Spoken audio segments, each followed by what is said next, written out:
मत बताइएगा, मेरिट्स पे नहीं जा रहे अभी फिलहाल।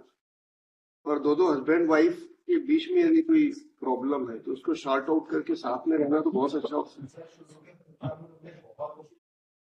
ड्यूटी ऑन कर दीजिए तो। कोशिश करी मैंने, मेरे घर वालों ने, बट किसी तरीके से भी मानने को रेडी नहीं थी। हर साल कुछ समय के बाद ही इनको अपने घर चले जाना था, बिना बताए, और बहुत बहुत समय के लिए। हर बार हम लोग झुक के लेके आते रहे। पिछली जितनी भी एक दूसरे से गिरवा जी बात को भूल के नए सिरे से अच्छे से जीवन चालू कर सकते हैं साथ में। सर, अगर मैं अभी सब कुछ करके कॉम्प्रोमाइज कर भी लूंगा तो प्रोबेबली साल भर के अंदर शायद मेरे ऊपर क्रिमिनल केस हो जाएगा, मेरे को फिर आना पड़ जाएगा। ये तो फेस पे किसी भी तरीके से सर, एक्चुअली वो कॉम्प्रोमाइज वाली सिचुएशन पूरी। पेरेंट का घर छोड़ के आपके घर रहने आई है, फिर आप कैसे कहेंगे? सर, इतना मेंटल हरासमेंट और इतना ज्यादा कुछ हो चुका था, उसके बाद ही हमको यहाँ पे जाना पड़ गया था। अगर कोई भी ग्राउंड होता, कितना भी रहता, तो किसी भी तरीके से आप देख लीजिए, मैंने हर तरफ से हर कोशिश किया था, बट जब सब कुछ खत्म हो गया था उसके बाद ही मेरे को यहाँ पे आना पड़ा था। तो पिटीशन तो डिसमिस हो गया, section 13 dismiss by trial court. Grounds तो प्रूव नहीं पाया ट्रायल कोर्ट ने, उसकी अपील है। फिर भी पॉसिबिलिटी देख रहे हैं, यदि दोनों रह रहे, छोटी छोटी बातों को लेके तो ज्यादा इश्यू बनाने से क्या होगा? सभी जगह प्रॉब्लम्स होती हैं, छोटी बड़ी। सर, मैं मानता हूँ प्रॉब्लम्स होती है, कॉम्प्रोमाइज होता है, सारा कुछ होता है, मैं सब चीज एक्सेप्ट करता हूँ, बट जब चीजें एकदम लेवल क्रॉस कर जाती है उसके बाद ही इश्यूज ऐसे जनरेट हो गए हैं और हो जाते हैं कि नहीं हो पाता है। मेरे पेरेंट्स अब उस कंडीशन में नहीं है सर कि लोग और कुछ झेल पाए। पेरेंट्स को छोड़ के आई है, हम ये नहीं कह रहे पेरेंट्स को छोड़ दें आप सर। मैं उस सेंस में नहीं कह रहा, नहीं कह रहे, लेकिन पेरेंट्स को छोड़ के ये भी आई है आपके साथ अपना जीवन बिताने के लिए। आप अपने पेरेंट्स की परवाह करना अच्छी बात है, इनको भी परवाह करनी चाहिए मैक्सिमम, जितनी भी पॉसिबल हद हो। लेकिन आपको आपकी पत्नी के प्रति भी तो ड्यूटीज है। सर, मैंने कोई भी ड्यूटी कम पीछे नहीं हटा किसी भी चीज को पूरे करने के लिए। मैंने अपनी सारी ड्यूटीज पूरी फुलफिल करी थी, A to Z हर तरीके से। रास्ता निकाल लीजिए। आप भी इनके जो प्रॉब्लम बता रहे हैं पेरेंट्स के लिए, आपको तो अपने पेरेंट्स को आप छोड़ के आए हैं, तो इनके पेरेंट्स भी आपके पेरेंट्स हो गए। जी सर, मैं तो मानती हूँ। एक्सेप्ट करते हुए आपको जितना अच्छे से अच्छा परिवार चला सके, दोनों के हित में होता है। बच्चे हैं कोई? नहीं सर। आप लोग को सोचना चाहिए, सर बहुत सोच चुका हूं लिखे लोग हैं। मैं बहुत सोचने के बाद ही यहाँ पर पहुंचा था सर। और आप तो आपका केस तो प्रूव नहीं हुआ है ट्रायल कोर्ट में। क्या होगा इसका रिजल्ट? क्या निकलेगा? ऐसी अपनी एज बढ़ाते रहेंगे 5-5, 10-10 साल। सर ऑलरेडी 11 इयर्स हो चुके हैं हमारी शादी को, जिसमें से हम हार्डली 2 इयर्स भी साथ में नहीं थे, और 9 साल से तो हम वैसे ही सेपरेटेड चल रहे हैं। हम लोग का कोई लिंक भी नहीं है, हम एक दूसरे को देखते भी नहीं। इनफैक्ट हम अलग अलग सिटीज में रह रहे हैं आज की डेट में। हिंदू मैरिज एक्ट के अनुसार मैरिज हुई आपकी? हाँ जी। हिंदू विवाह के तरीके से हुई है, सप्तपदी में हुई है। आदिवासी के हिसाब से 7 वचन देते हैं ना जी, वो ऐसी हवा में उड़ गया।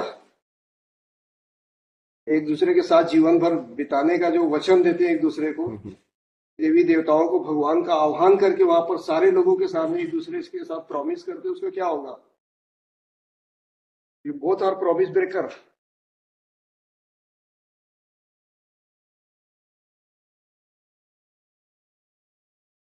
है पॉसिबिलिटी थोड़ा और खुले मन से सर एक दूसरे की बातों sir, I literally what is her contention, what you want to decide. आपका क्या कहना है? सर, मैं रहना चाहती हूँ सर साथ में। ट्राई कर लीजिए sir, literally I request you sir. Sir, चीजें सिर्फ बिगड़ेगी और कुछ नहीं होने वाला।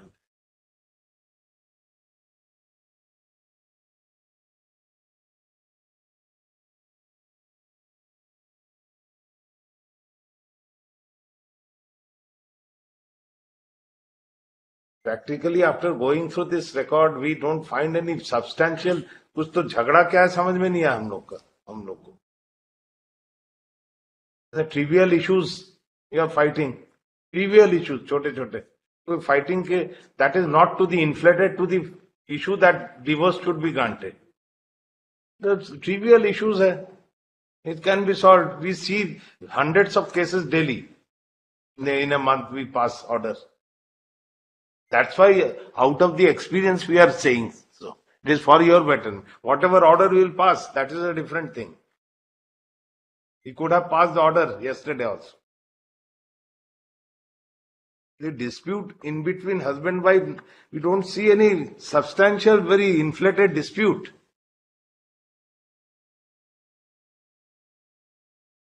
Trivial, all the allegations. Sir severe allegations मेरे फैमिली के अगेंस्ट लगाए गए, पूरे बाहर समाज में भी ये सब कुछ बोला गया, मेरे को जहां से भी सुनने मिला हर चीज में हमारे अगेंस्ट रहा, पूरी तो अगर इज्जत पत्नी उछाली आपके गई, साथ सारा आके कुछ रहने हुआ। लगेगी, पत्नी आपके साथ आके रहने लगेगी तो सारे इश्यू समाप्त हो जाएंगे। किसी को कहा इन्होंने, समाज के और दूसरे लोगों को का विचार है या सर मैं सोचने से उस आपको सेंस क्या में नहीं लेना बोल रहा हूँ, देना? इतना ज्यादा ट्रॉमा हम झेल चुके हैं ऑलरेडी। मेरे पेरेंट्स अब उस कंडीशन में नहीं है कि वे सब चीजें वापस देख सकें या कुछ कर सकें। कोई भी पेरेंट ये नहीं चाहता सर कि उसके बच्चों का घर ना बसे, बट चीजें जब इतनी ज्यादा खराब हो गई, हमने इतना ट्राई कर लिया। आपने वो सारा कुछ जो प्रीवियस आया रिकॉर्ड्स आप आपका देखें ग्रीवांसेस नहीं है, पेरेंट का ग्रीवांसेस है। सर। पेरेंट को इनसे ग्रीवांसेस है, सर आपको नहीं है। पत्नी सर को। आप देख लीजिए खुद, पूरे तरीके से हर तरफ से मेरे पेरेंट्स ने पूरा सपोर्ट किया है। हमारी शादी भी काफी लेट हुई आप थी, इट दोनों वॉज नॉट के एन अर्ली रिलेशन मैरिज। में जो दरार आ रही है उसका कारण ये है कि आपके पेरेंट्स की केयरिंग नहीं हो रही है। सर सॉरी सर, वो वाली बात नहीं है। इसमें कोई बहुत बड़े मुद्दे नहीं दिख रहे हैं। छोटी छोटी बातों को लेके पति पत्नी झगड़ा करते रहेंगे। कौन से घरों में झगड़े नहीं होते हैं? पर समझदारी क्या कहती है? सर कांस्टेंट हमने ट्राई किया था हर तरफ से, हर चीज करने के बाद जब कुछ नहीं हुआ, जब घर छोड़ के चले गई, उसके बाद कोर्ट में तो इतने आखिरी समय में के ही बाद आते उन हैं। लोगों को समझ में आ रहा था या कुछ नहीं हो रहा है कहीं पे, तो उसके बाद फिर कोर्ट पे आ रहे हैं और फिर एलिगेशंस दे रहे हैं और सब कुछ कर रहे हैं। ठीक। Thank you sir.